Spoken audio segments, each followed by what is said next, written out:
everyone. This is Gail Ecker from Equine Guelph, and I would like to welcome Linda Hauk, horse professional and business entrepreneur, to our learning community. So glad to have you with us, Linda. Thank you, Gail. I appreciate being able to share some ideas with you. You're also a noted entrepreneur in our industry. You have not only been a competitor, but you've opened up your own business. So for a lot of the riding schools, there may be benefits in them looking for other revenue streams because it'll take a while to get the lessons up again. So what are your thoughts on helping riding schools take a good hard look at their business practices and think about other revenue streams? It's been a tough time for all of us in all facets of all industries. The horse industry is absolutely no different. So it's made all of us think about what could I do better? What could I do more efficiently? And some of the things that if I was running a barn again and had school horses, I know that there's quite a few across Ontario that have older horses, 15 years of age and older. Ask yourself, would those guys be good? Are they, the steady eddies? They're pretty unflappable.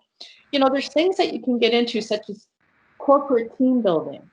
Reach out to a company in your area that does communications for companies and approach them with a business plan. Don't go in willy-nilly, but maybe approach them with a business plan that says, hey, I've got some really good horses that I'm sure if you're using a team building exercise, we could do a half a day at my farm. I think it would actually be quite funny. Let's videotape it too. Let's get however many people we're allowed to have now together, and guys, I want you to go put that halter on that horse, or, that old pony club game, assemble a bridle, things like that. That's team building, that's working together, thinking outside the box. If it's something that you've never done before, we take it for granted because we can do it with our eyes closed and backwards. But, you have to be ingenious in times like this. Birthday parties, I know some barns do that already. I'm not sure what the insurance issues are. That's something every barn would have to look into. Birthday parties, you've got horses that are suitable. Composting, a dedicated compost section in your farm. A girlfriend of mine has her own barn, and she's got 3 different sections of, new manure, not quite there, and compost. And it's as good as anything else you buy at a garden store. You just have to, what could I do better or do differently that another barn in my area doesn't offer, but I have the horse that could do it. Actually, another one that I thought of, para-dressage. I used to coach a young gentleman that had Down syndrome, and there was a good enough school horse at the barn that I was coaching him at that we got him through to his first level of Paralympic. Para-dressage, not Paralympic, but para-dressage. So where you videotape their lesson and then you send it to someone for them to evaluate. Okay, yeah, good, excellent.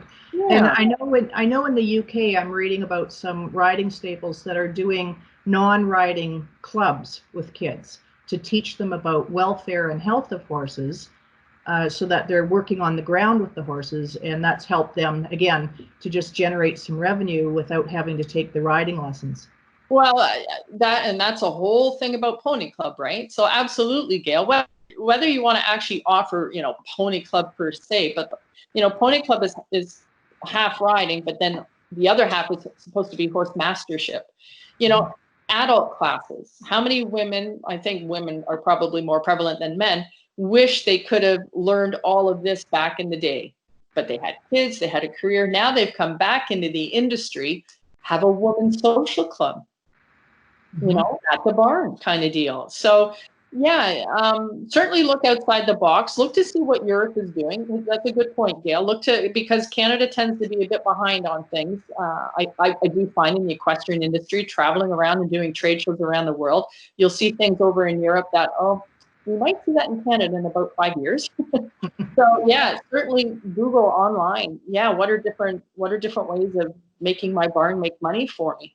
Without the taxing your horses to any great extent, right? They're your employees and they work hard for you for sure.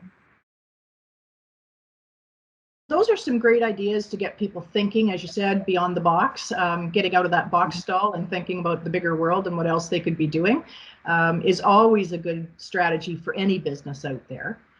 So hopefully we've got a few ideas for people to pursue. Are there any other final comments or things that we haven't covered right now that you think you want to bring forward and just let people know about? Don't get caught up in social media, would be one thing about, this person's already doing this with their horse. It's just not worth it. You're on your own journey. Your horses will get there when they get there. Slow and steady wins the race. Time is money. I get it. We've all been shut down now for two months, coaches as well. I've told all my students, I'll see you in 3 weeks. From the day that you were able to start getting on, I'm not giving you a lesson for 3 weeks. You've got to put at least a base into that horse before I want to come out and do a lesson. Be cognizant, listen to your horses all the time because they're always talking to you. So Linda, that was some really good information. Hopefully that will help several of the people in our learning community to think about other ways. Again, thank you so much for joining us. Your help is much appreciated.